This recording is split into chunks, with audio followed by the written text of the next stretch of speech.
Merhaba arkadaşlar, kanalıma hoş geldiniz. Bugün şöyle güzel bir ipim var. Bununla harika bir model başlayacağız. Şöyle orta kalınlıkta bir ip. Şişlerim 3 numara. Modelimiz oldukça güzel ve kolay bir model. Umarım siz de beğenir, benimle yaparsınız. Dilerseniz yapım aşamalarına geçelim.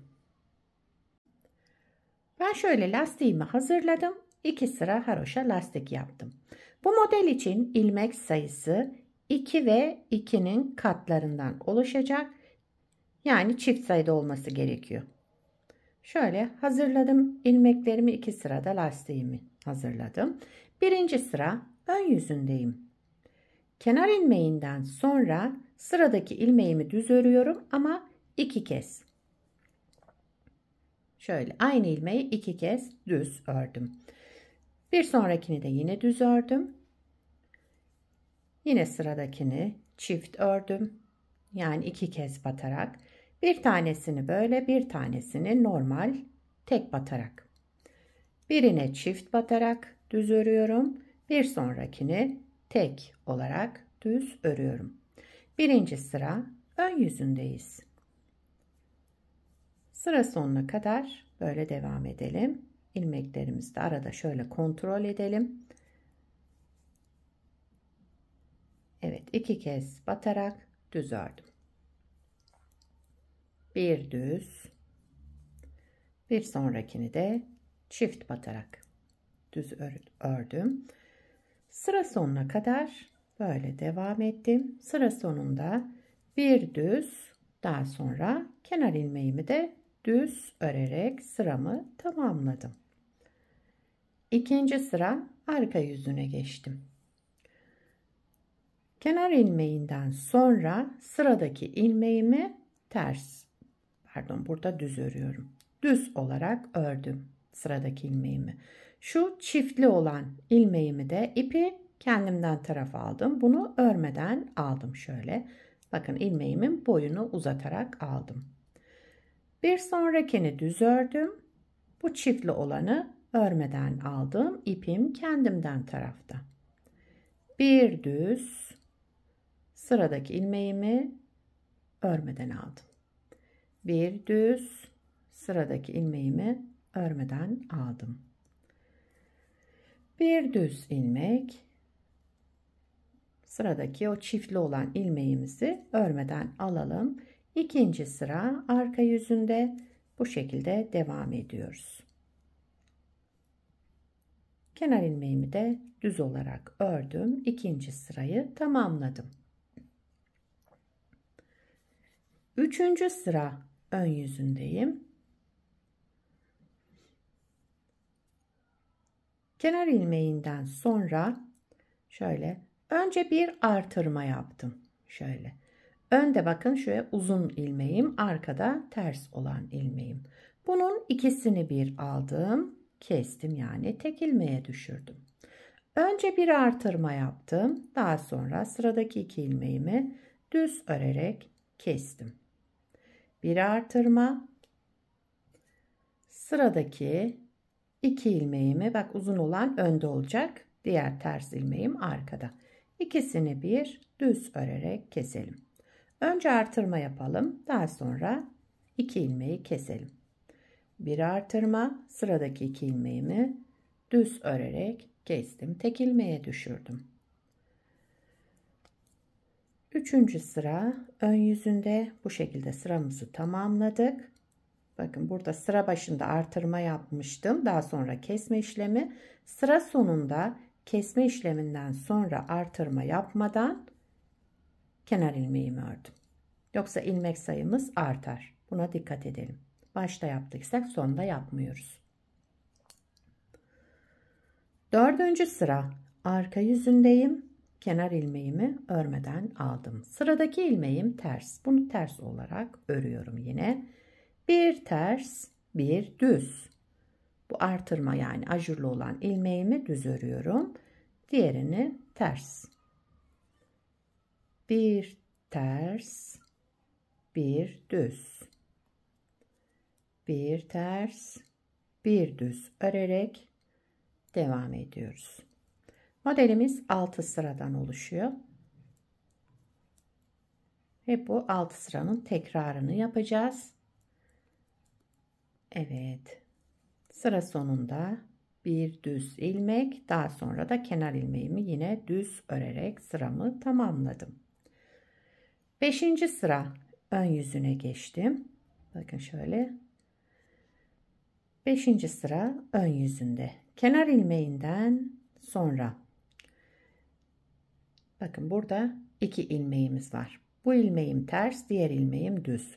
Düz olan ilmeğimi yani ikinci ilmeğimi aldım. Birinci ilmeğin üzerinden geçirdim ve bıraktım. Daha sonra bu ilmeğimi düz ördüm. Daha sonra bir artırma yaptım. Yine düz olan ilmeğimi yani ikinci ilmeğimi aldım. Birinci ilmeğin üzerinden geçirerek bıraktım. Ve ilmeğimi düz olarak ördüm. Devamında bir artırma yaptım. Düz olan ilmeğimi ters ilmeğin üzerinden geçirdim, bıraktım ve ilmeğimi düz olarak ördüm. Daha sonra bir artırma yaptım. 5. sıra ön yüzünde yapacağımız işlem bu. Bakın önde ters ilmeğim, ikinci ilmeğim düz. Düz olan yani ikinci ilmeğimizi şöyle birinci ilmeğin üzerinden geçirip bırakalım. Daha sonra bu ilmeğimizi düz örelim ve bir artırma yapalım.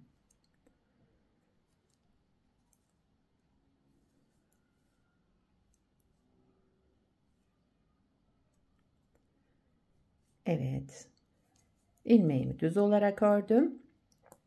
Burada sıra başında önce kesme işlemi yapmıştık. Daha sonra artırma. Şimdi sıra sonunda artırma işlemi yaptıktan sonra kenar ilmeğimi örüyorum.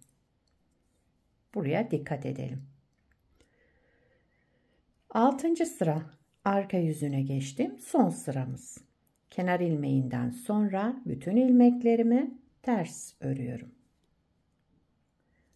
Sıra sonuna kadar ilmeklerimizi ters örerek devam edelim. Son sıramız. Evet, modeli bir kez kurduk. Modelimiz böyle devam ediyor arkadaşlar. Gördüğünüz gibi gayet güzel ve kolay bir model. İstediğiniz modelde uygulayabilirsiniz. Örgüde yani bu modeli uygulayabilirsiniz. Evet, bakın. Şöyle bir görüntümüz oluştu. Tabii ki model ilerledikçe kendini gösterecek. İsterseniz bir kez daha kuralım. Burada 1. sırada ne yaptıysak aynısını yaparak devam ediyoruz. 1. sıra ön yüzündeyim. Kenar ilmeğimi örmeden aldım. Sıradaki ilmeğimi 2 kez düz örüyorum. Bakın aynı ilmeğe 2 kez batarak düz ördüm. Bir sonrakini normal düz örüyorum yani tek batarak. Şu ilmeğimi 2 kez batarak ördüm. Bir sonrakini tek örüyorum. 2 kez örerek başladık ilk ilmeğimizde. 1. sıra ön yüzünde yapacağımız işlem bu. Bakın bu ajurlu olan ilmeğimi düz ördüm. Bıraktım. Bir sonrakini bir kez ördüm. Tekrar şişimden çıkarmadan bir kez daha ördüm. Sıra sonuna kadar böyle devam edelim. Kenar ilmeğimi de düz ördüm. 1. sırayı tamamladık. 2. sıra arka yüzündeyim. Kenar ilmeğinden sonraki ilmeğim ters. Bunu düz örüyorum bakın. Bir düz ilmek ördüm. Bir sonrakini de 2 kez dolamışım. Şöyle birinci şeyi çözerek aldım. Yani 2 kez dolamıştım. Birini bırakarak ilmeğimi aldım. İpim kendimden tarafta yani ön tarafta olacak. Bir sonraki ilmeğimi düz ördüm. İpi kendimden tarafa aldım. Diğer ilmeğimi örmeden aldım. Bir sonraki ilmeğimiz düz. İpi kendimden tarafa aldım. Bir sonraki ilmeğimi bakın şöyle katını açarak aldım. İlmeğin boyunu uzattım burada. 2. sıra arka yüzünde yapacağımız işlem bu.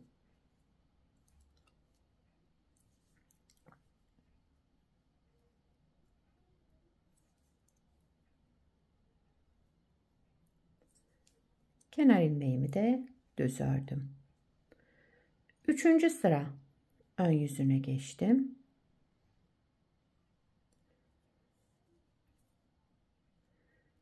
Kenar ilmeğinden sonra bakın sıradaki ilmeğimle şu uzun ilmeğim arkadaki ters olan ilmeğim.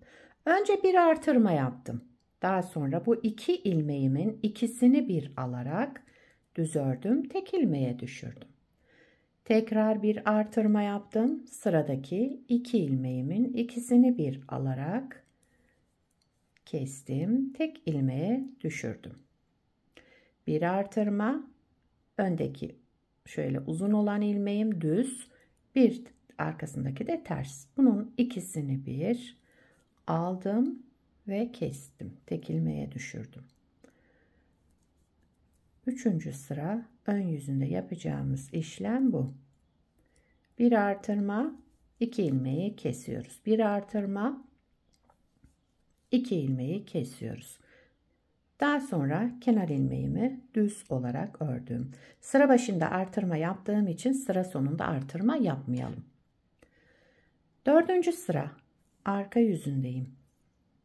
Kenar ilmeğinden sonra sıradaki ilmeğimi ters, bakın burada ters örüyorum. Bir sonrakini düz. Şu ajurlu artırma yaptığım ilmeği düz. Bir ilmek ters, bir ilmek düz. Bir ilmek ters, bir ilmek düz örerek devam ediyoruz. 4. sıra arka yüzünde ilmeklerimizi ters olan ilmeğimi ters örüyorum. Bu ajurlu olan ilmeğimi artırma yaptım, yani düz örüyorum. Evet, sıramı tamamladım.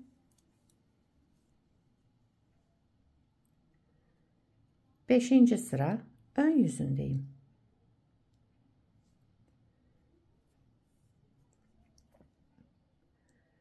Kenar ilmeğinden sonra bakın şöyle. Sıradaki iki ilmeğim var. Bir ters, bir düz. Düz olan, yani şu ikinci ilmeğimi aldım. Birinci ilmeğin üzerinden geçirerek bıraktım. Bu ilmeğimi düz ördüm. Devamında bir artırma yaptım. Yine düz olan ilmeğimi ters ilmeğin üzerinden geçirdim, bıraktım ve ilmeğimi düz ördüm. Devamında bir artırma yaptım. İkinci ilmeğim, yani düz olan ikinci ilmek, birinci ilmeğin üzerinden geçirelim, bırakalım ve ilmeğimizi düz örelim. Bir artırma yapalım. Sıra sonuna kadar böyle devam edelim. Önce şu düz olan ilmeğimi ters olan, yani birinci ilmeğin üzerinden geçirdim, bıraktım. Bu ilmeğimi düz ördüm. Daha sonra bir artırma yaptım.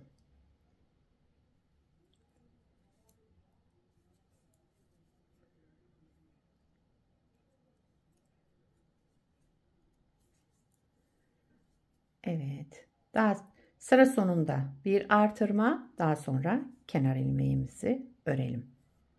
Sıra başında artırma yapmamıştık. Kesme işlemi yaptık. Daha sonra artırma. Burada sıra sonunda artırma yaptıktan sonra kenar ilmeğimizi örelim. 6. sıra arka yüzündeyim. Son sıramız. Kenar ilmeğinden sonra bütün ilmeklerimi ters örüyorum. 6. sıra arka yüzünde ilmeklerimizi ters örerek devam edelim. Modeli 2 kez kurduk arkadaşlar. Modelde kaydırma yok. Birinci modeli nasıl kurduysak ikinci modeli de aynı şekilde kurduk. Evet, şöyle.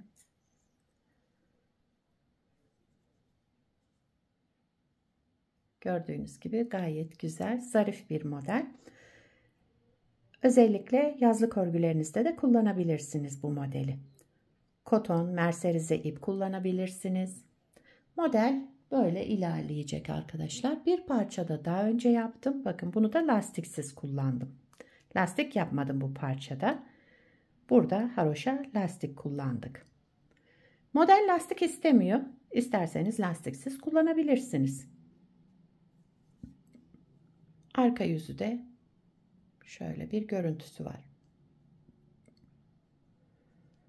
Yakadan başlama örgülerinizde de kullanabilirsiniz. Model gayet güzel, gösterişli, zarif bir model. Yetişkin örgülerinde, çocuk örgülerinde hepsinde kullanabileceğiniz gayet güzel ve yapımı kolay. Sizler de nelerde kullanacaksınız bu modeli, onları da yorumlarda belirtirseniz sevinirim arkadaşlar. Beni buraya kadar izlediyseniz bir beğeni yapmayı, yorum yapmayı, kanalıma abone değilseniz abone olmayı, beni desteklemeyi unutmayın arkadaşlar. Şimdiden hepinize teşekkürler. Yapacak olanlara kolay gelsin. Bir sonraki videoda görüşmek üzere. Hoşça kalın.